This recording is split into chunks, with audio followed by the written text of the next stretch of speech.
Hai, Sales Warrior di seluruh tanah air, kembali bersama dengan saya, Eloy Zaluhu dari studio Sales Warrior Zone, Achieving Greater Sales Results.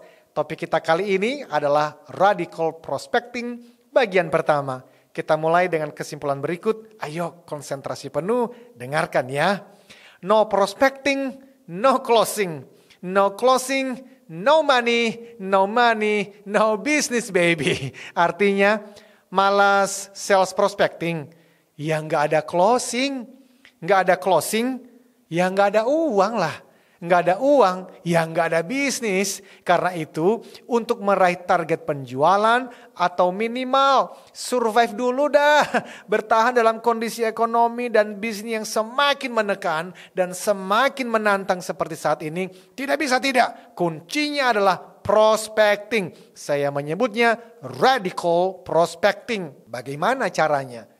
Dengarkan nasihat dari Jeb Blount, seorang pelatih sales dunia. Ia mengatakan, the more you prospect, the luckier you get. Artinya, semakin banyak kegiatan prospecting yang Anda lakukan, semakin beruntunglah Anda. Kok bisa semakin beruntung? Well, karena selling is still and always be a numbers game. Semakin banyak calon konsumen atau calon nasabah yang Anda hubungin, baik melalui WA, telepon, email, virtual meeting, dan face-to-face atau canvassing, pameran, door-to-door, dan media sosial. Semakin banyak calon konsumen yang Anda hubungi dan bangun relasi, semakin banyak kemungkinan Anda dan saya memperoleh pembeli dan melampaui target penjualan. Sebagai contoh, dengarkan kisah seorang salesperson bernama Marlon. Well, maaf kalau ada di antara sahabat yang namanya sama ya. Tidak ada maksud yang tidak baik. Ini hanya nama samaran supaya mudah untuk dimengerti. By the way, dalam kisah ini Anda berperan sebagai Certified Sales Warrior Trainer and Coach. Suatu pagi di awal bulan, Marlon menghubungi Anda untuk meminta nasihat. Dia menjelaskan bahwa dia sedang frustrasi dengan hasil penjualannya yang payah. Dia sedang membutuhkan tips yang bisa membantu dia untuk bisa closing beberapa proyek dalam waktu singkat. Kenapa? Karena pada akhir bulan tersebut, penentuan apakah Marlon akan menerima bonus 3 bulanan atau tidak. Pengakuannya sih kemungkinan besar tidak dapat karena pencapaiannya masih 50%. Berat banget bisa mendapatkan 50% dalam waktu 1 bulan. Tetapi dia butuh uang itu. Makanya dia telepon Anda sebagai Sales Warrior Trainer and Coach untuk meminta pendapat. Nah, Anda kemudian bertanya, Marlon, ini hanya tanya aja ya. Apakah selama 2 bulan terakhir kamu menelpon atau menghubungi prospek atau calon konsumen yang sama terus-menerus? Maksud saya, apakah prospek itu adalah perusahaan atau orang-orang yang Anda sudah hubungi berulang kali dan berusaha closing tapi ya belum closing aja? Tebak apa jawabannya? Iya betul, saya menghubungi orang-orang yang sama dan perusahaan yang sama dan you know lah mereka belum mau beli.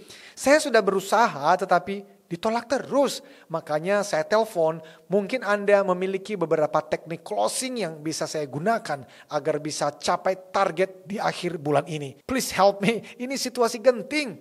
Kembali Anda bertanya lagi, Marlon, ayo ingat-ingat, 2 bulan lalu, kemudian bulan lalunya lagi.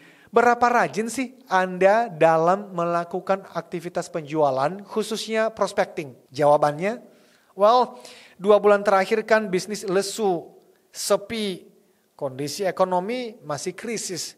Mana ada orang yang mau beli? Saya lebih banyak ikut webinar aja sih, tapi memang gak melakukan prospecting. Bulan-bulan terakhir ini kan masa-masa orang pada merasa kesulitan keuangan, gak enak, nanti dipikir saya gak berperasaan. Masa nawarin produk di saat orang sedang kesusahan? Oh, kata Anda, jadi maksudmu seperti biasa, kamu tidak melakukan prospecting. Begitu ya Marlon? Dia tarik nafas, kemudian terdiam sebentar. Marlon bukan orang bodoh.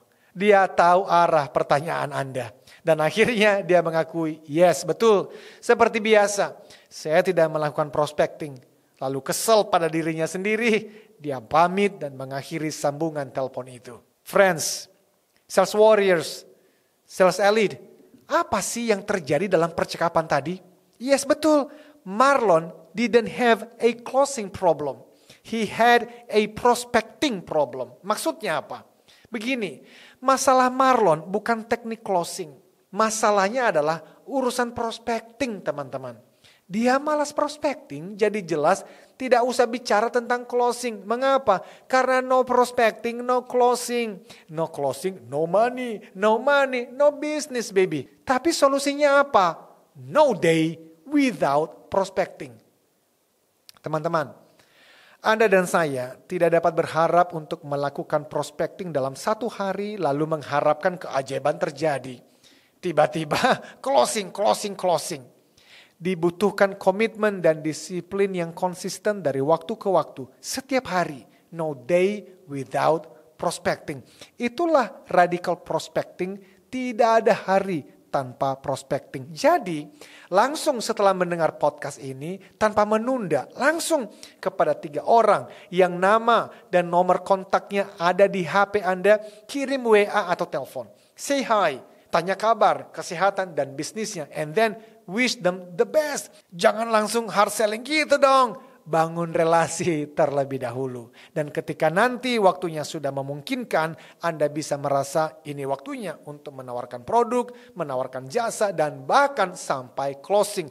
Yang mana topik itu akan kita bahas di podcast berikutnya. Jadi yang paling penting dan urgent untuk dilakukan, bangun relasi dulu. Jalankan berbagai aktivitas prospecting, baik yang offline maupun online. Ingat, jangan biarkan apapun atau siapapun menghentikan Anda. Semakin banyak kegiatan prospecting yang Anda lakukan, Anda akan semakin beruntung. Why? Because the more you prospect, the luckier you get. Semakin banyak kegiatan prospecting yang Anda lakukan, semakin beruntunglah Anda. Okay, do it now. Kita lanjutkan di Radical Prospecting bagian kedua. Until then, remember, business is a game. Sometimes you win, sometimes you learn. Sales warrior, lampaui batasmu, beri solusimu, raih targetmu. Yes!